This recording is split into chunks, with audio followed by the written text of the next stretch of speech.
ఇప్పుడే జీ5 app download చేయండి. చూడండి మీ ఫేవరెట్ టీవీ షోస్ ఎప్పుడైనా ఎక్కడైనా. Hello madam. లాయర్ గారు, సుభాష్ కి బెయిల్ ఎప్పుడొస్తుంది? బెయిల్ కి ఆల్రెడీ కోర్టులో పిటిషన్ వేశాను మేడం. ఆ పిటిషన్ ని ఫాలో అప్ చేయండి. వెంటనే బెయిల్ వచ్చే మార్గం చూడండి. ఆ ప్రయత్నంలోనే ఉన్నాను మేడం. మీరు ఏమైనా చెయ్యండి, ఖర్చెంతైనా పర్వాలేదు. ఒకవేళ డబ్బుతో పనవ్వదు, ఎవరిదైనా పలుకుబడి అవసరం అనుకుంటే చెప్పండి, నేను అరేంజ్ చేస్తాను. అలాగే మేడం.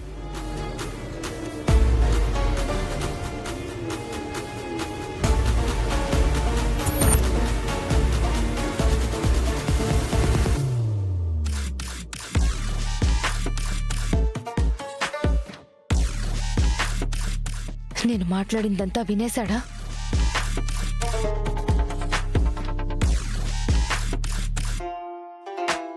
మీరెవరితో ఫోన్ మాట్లాడుతున్నారు అతయ్య?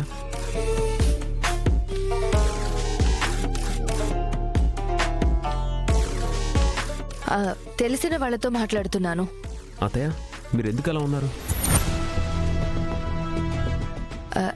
ఎలా ఉన్నాను? మామూలుగానే ఉన్నాను కదా.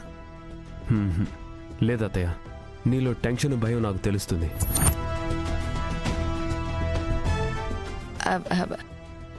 అదేం లేదు, నేను బానే ఉన్నాను. మన కంపెనీలు ఈరోజు బయటపడిన ఆ 57 కోట్ల గురించే కదా అతయ్య మీరు కంగారు పడేది? మనకి తెలియకుండా అంత డబ్బు ఎలా మిస్యూజ్ అయ్యిందో నాకు అర్థం కావడం లేదు. అతయ్య, మనం మన గ్రూప్ ఆఫ్ కంపెనీస్ని డెవలప్ చేయడానికి కాన్సన్ట్రేషన్ అంతా అటువైపు పెట్టాం. ఏ మార్పాటుతో ఇలాంటి పొరపాట్లు జరుగుతూనే ఉంటాయి. ఇక నుంచి మనం చాలా స్ట్రిక్ట్ గా మానిటరింగ్ చేయాలి. చేద్దాం అతయ్య. మిస్యూజ్ అయిన ప్రతి రూపాయిని కూడా రికవర్ చేద్దాం.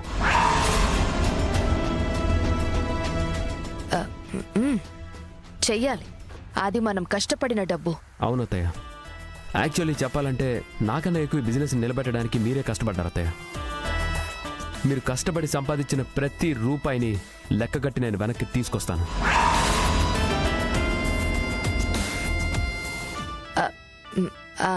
అలాగే.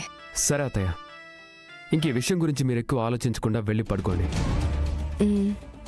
Good night.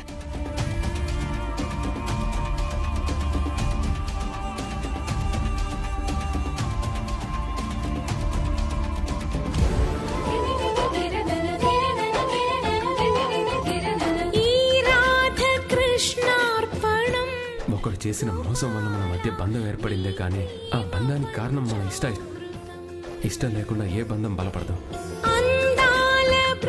నీకు అమెరికా సంబంధం చూసి పెళ్లి చేయడం మీ నాన్నగారి కోరిక. మతంది అమెరికానే. నువ్వు మతాన్ని చేసుకుంటే మీ నాన్నగారి కోరిక తీర్చినట్టే. ఇంతటితో మన మధ్య బంధానికి స్వస్తి పలుకుదాం.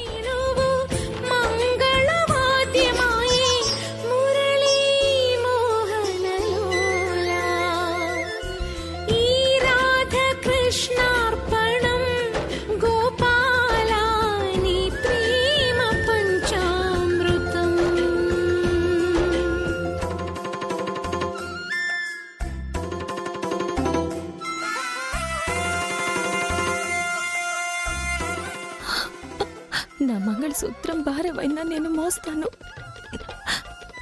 నా పసుపు కుంకుమలకి విలువ లేకపోయినా నేను పవిత్రంగా చూసుకుంటాను.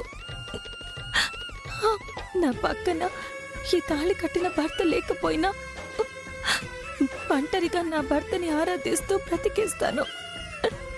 నా నిర్ణయాన్ని ఆ దేవుడు కూడా అర్థం చేసుకోలేదు.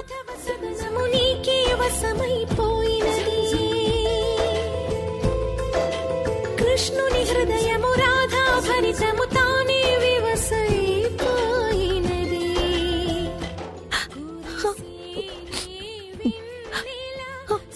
బిహారీ గారు, ఈ జన్మకి మిమ్మల్ని నా భర్త అనుకున్నాను. మిమ్మల్నే నా దైవంగా అణువణువు నింపేసుకున్నాను. ఈ ప్రాణం, ఈ ఊపిరి మీకోసమేనని నాకు నేను చెప్పేసుకున్నాను.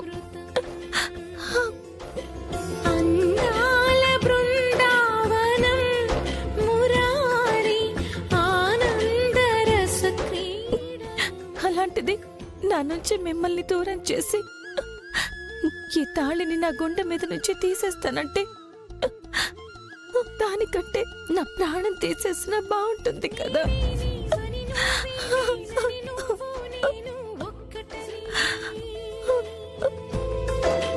నీవే లోకము నీవే ప్రాణము నీవే నాకు సర్వమని లక్ష్మి,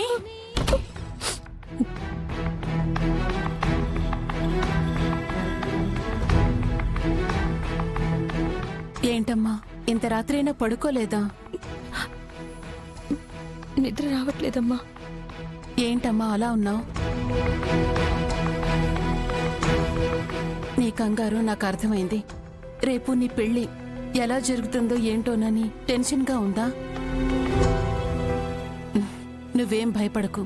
ఏం జరిగినా అది నీ మంచికే. ఇన్ని రోజులు గ్రహణం పట్టిన చందమామలాగా పెళ్ళైన భర్త లేక ఒంటరి జీవితాన్ని అనుభవించావు.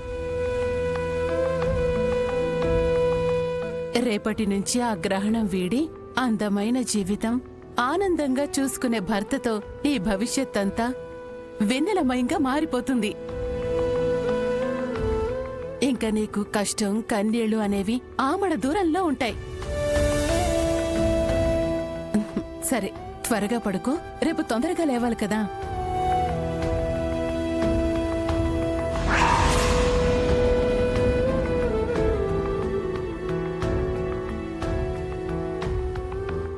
లక్ష్మి, ఇంకా నీ మెడలో ఆ విలువలేని తాళి ఎందుకు?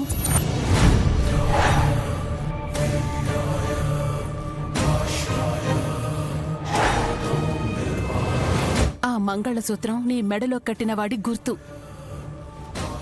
ఆ గుర్తులు, అతని జ్ఞాపకాలు ఈ రోజుతో నువ్వు వదిలేయాలి.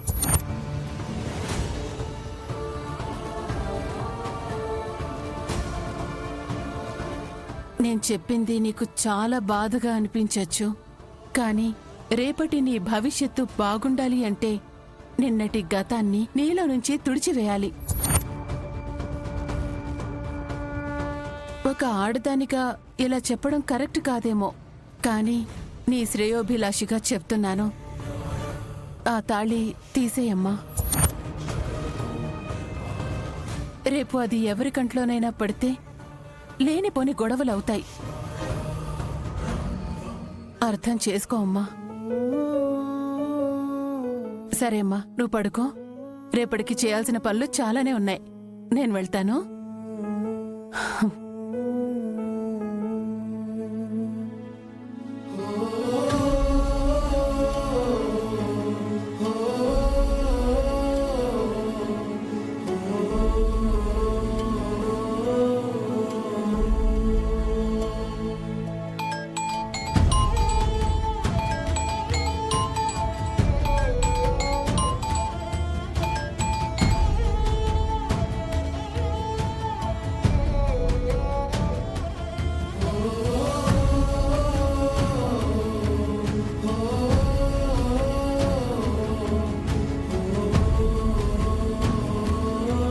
జీ5 యాప్ డౌన్లోడ్ చేసి అన్ని ఎపిసోడ్స్ పూర్తి ఉచితంగా చూడండి.